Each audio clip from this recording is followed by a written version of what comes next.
Jasmani dan rohani. Persiapannya apakah buat pelatihan besok? Nggak disiapin apa-apa, kan dilantik cuman datang dilantik pakai baju yang biasa dipakainya 5 tahun sekali, itu baju itu. Ya siap saja dilantik, yang penting kan bukan proses seremoni pelantikannya, tapi kesiapan kita dalam memimpin. Mau diarahin kemana masyarakat, bagaimana optimalisasi anggaran, langkah-langkah apa yang mesti dilakukan agar terjadi percepatan pembangunan, itu yang penting. Kalau program seperti kesehatan kan kemudian juga MBG. Lah itu menjadi prioritas kita, kan bisa dilihat vlog-vlog saya membahas tentang berbagai kebijakan, belanja yang tidak penting dihapus, diganti menjadi belanja-belanja strategik. Nanti ada 5 tahun tahapannya loh. Misalnya tahun pertama saya harus menurunkan angka kematian karena diabetes, tahun kedua karena kanker. Nanti saya sistematika itu, sehingga setelah saya 5 tahun memimpin Jawa Barat, nanti tingkat kesehatan warganya meningkat, perubahan pola hidup, dan nanti saya akan menerapkan bagaimana pola makan bagi anak-anak sekolah. Ya kan, selain disiapkan program oleh pemerintah, ya, oleh Pak Prabowo lewat makan siang gratis, kita juga akan bikin pola bagaimana mereka makan di rumah. Saya sudah nyiapin ya, sekarang tuh nanti ada kurang lebih 40 desa yang akan saya buat sebagai pilot project, di mana dokter akan ditempatkan di situ dan akan digaji, bukan digaji, akan mendapat insentif. Saya lagi cari cara insentifnya apa. Itu berdasarkan itu tingkat kesehatan warga yang meningkat.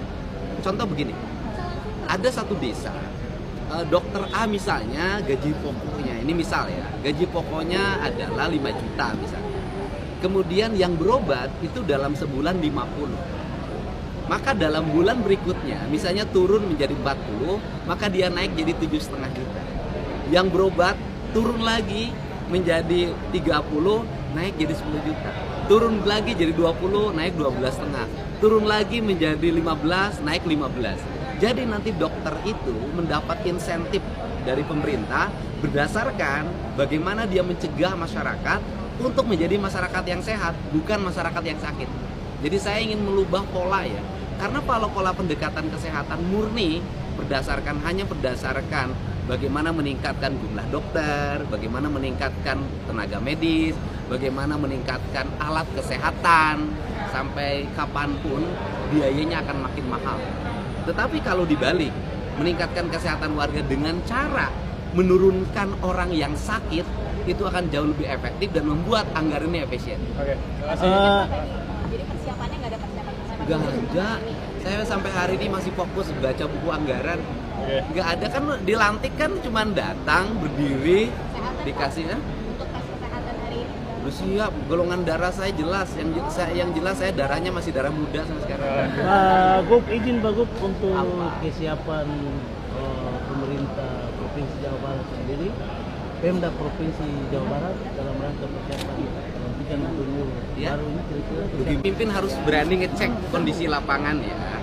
Di SMA 7 Cirebon itu awalnya saya itu hanya ingin ngecek kenapa sih anak-anak nggak bisa ikut ya kan, seleksi perguruan tinggi lewat jalur prestasi.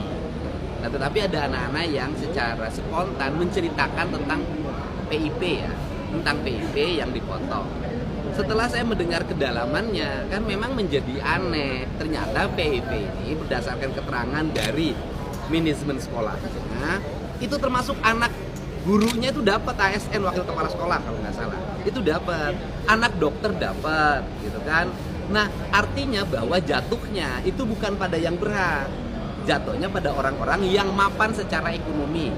Setelah itu menurut mereka, menurut anak ini dikumpulin uang 200.000 untuk seseorang, atau saya nggak tahu lah buat siapa. Yang jelas ada pernyataan resminya, saya kan tidak boleh menebarkan fitnah. Kemudian yang berikutnya adalah bahwa kenapa itu terjadi? Ini hal yang harus dibenahi, karena mengambil datanya dari Dapodik. Jadi misalnya gini, saya butuh SMA ini 500 orang, ambil aja 500 orang dari Dapodik itu ya, sehingga siapapun bisa diambil. Sehingga nanti ke depan saya minta ke Menteri Pendidikan Dasar dan Menengah, penerima PIP itu harus betul-betul orang yang membutuhkan.